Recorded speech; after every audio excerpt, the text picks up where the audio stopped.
देवघर के त्रिकुट पहाड़ पर रोपवे हादसे में कई लोग घायल हैं। वहीं अब तक 3 की मौत हो गई है। एनडीआरएफ और एयरफोर्स की टीम लगातार रेस्क्यू कर रही है। MI-17 हेलीकॉप्टर लगातार रेस्क्यू में लगा हुआ है। अब तक 32 लोगों को रेस्क्यू कर निकाला गया। 16 लोग अभी भी रोपवे में फंसे हैं। लगातार राहत कार्य जारी है। फंसे लोगों को खाना और पानी पहुंचाया गया। हादसे में कई छोटे छोटे बच्चे भी फंसे हैं। कई बच्चों को रेस्क्यू कर बचाया गया। केंद्रीय गृह मंत्री खुद रेस्क्यू की निगरानी कर रहे हैं। निरसा थाना अंतर्गत बीर सिंह गांव के समीप MPL के लिए जा रही रेलवे लाइन में रेल की चपेट में आने से एक महिला गंभीर रूप से घायल हो गई। महिला का एक पैर और एक हाथ ट्रेन की चपेट में आने से कट गया। बताया गया कि महिला का मानसिक संतुलन ठीक नहीं था। वो भिक्षा मांग कर अपना जीवन यापन करती थी। कुछ लोग रेलवे की तरफ घूम रहे थे, तभी उनकी नजर महिला पर पड़ी, जिसकी सूचना एम्बुलेंस को देने पर महिला को बेहतर इलाज के लिए धनबाद भेजा गया। बेरमो में रामनवमी को लेकर हर्षोल्लास के साथ झांकियां और जुलूस निकाली गई। इस अवसर पर प्रशासन भी मुस्तैद रहे।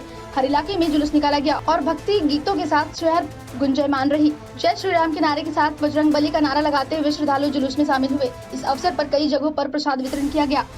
शरबत सत्तू आदि की भी व्यवस्था की गई। वहीं चंद्रपुरा के पीपल पूजा समिति की ओर से दिन भर लंगर की व्यवस्था की गई, जहां हजारों लोग प्रसाद ग्रहण किए।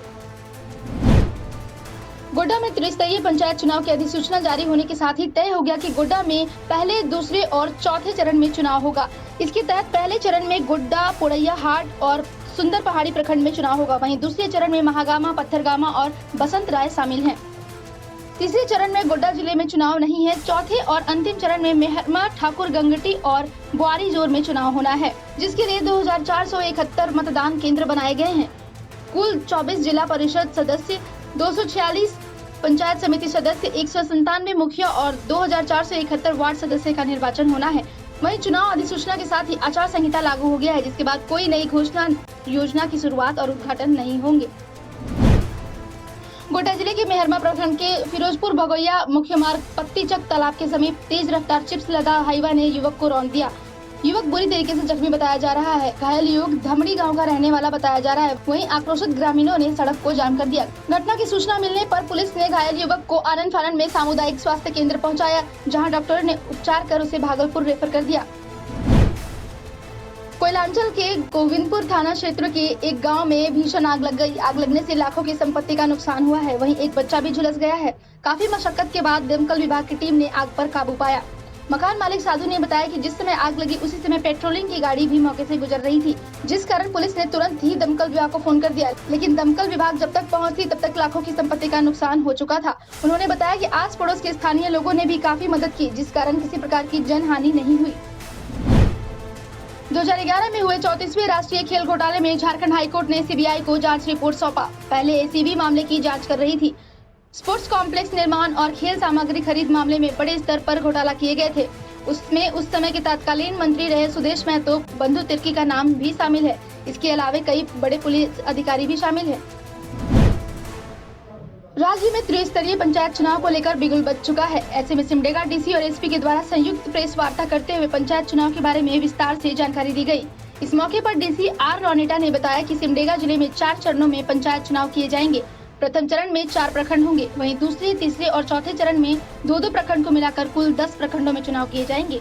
उन्होंने बताया कि विधि व्यवस्था को लेकर सभी प्रकार के कोषांग का गठन किया जा चुका है और इसके अलावा सुरक्षा व्यवस्था को लेकर भी पूरी तैयारी कर ली गई है।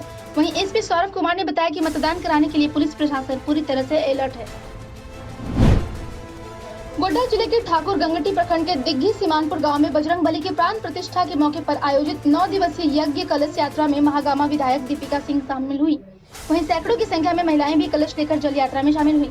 मौके पर विधायक दीपिका सिंह ने कहा कि यज्ञ कार्यक्रम से माहौल में सकारात्मक ऊर्जा आती है, लोगों के मन में विचारधारा को बदलती है और हमारा ध्यान भी पूजा पाठ के कार्यक्रम की ओर आकर्षित होता है। उन्होंने कहा कि यज्ञ लोगों को तामसी भोजन से दूर रखती है। इस तरह के कार्यक्रम से समाज में परिवर्तन आता है और लोगों का विचार शुद्ध रहता है। उन्होंने कहा कि नंगे पांव माथे पर कलश लेकर जय श्री राम का जयकारा लगाने का अलग ही अनुभूति है। भाजपा प्रदेश अध्यक्ष और सांसद दीपक प्रकाश ने लोहरदगा रामनवमी जुलूस में हुए हमले की कड़ी निंदा की है। दीपक प्रकाश हमले में घायल लोगों से रिम्स जाकर मिले और घटना की जानकारी ली, साथ ही चिकित्सा व्यवस्था को लेकर निर्देश दिए। उन्होंने कहा कि यह समाज विरोधी असामाजिक तत्वों के द्वारा शांतिपूर्ण जुलूस पर कायराना हमला है। पूरे प्रदेश में ऐसे अराजक तत्वों का मनोबल हेमंत सरकार में बढ़ा है। राज्य को अशांत करने की गहरी साजिश है। पुलिस प्रशासन ऐसे तत्वों के साथ सख्त कानूनी कार्रवाई करे और दोषियों को कठोर सजा दिलाई जाए। बोकारो के सेक्टर 12 थाना क्षेत्र के सोनाताड़ में एक मुर्गा दुकान पर हुई तलवारबाजी में पिता पुत्र जख्मी हो गए, जिन्हें इलाज के लिए सदर अस्पताल में भर्ती कराया गया। जख्मी दीपक कुमार ने बताया कि वह अपना मुर्गा दुकान खोलने के लिए आया था, तब कुछ लोग उसके दुकान के पास बैठे थे, जिसे वहां से हटने के लिए कहा और अपनी दुकान खोलकर बैठ गया। इसी दौरान 10 की संख्या में उपस्थित लोगों ने तलवार, चाकू और लाठी डंडे से पिता पुत्र पर हमला कर दिया। एक विशेष समुदाय के लोगों ने उसके साथ मारपीट की है, जो बगल के ही झोपड़ी के रहने वाले हैं। हमले में पिता को गंभीर चोटें आई हैं, जबकि पुत्र को हाथ में और सिर में चोट लगी है। घटना के बाद पुलिस मौके पर पहुंचकर 3 लोगों को गिरफ्तार कर मामले की जांच में जुटी है। 2 साल के अंतराल के बाद इस बार जमशेदपुर में रामनवमी का झंडा आज निकाला जाएगा। वहीं लोहरदगा में रामनवमी के मौके पर हिंसक झड़प के बाद अब जमशेदपुर में भी सुरक्षा कड़ी कर दी गई है, ताकि हर्षोल्लास के साथ शांतिपूर्वक समापन किया जा सके।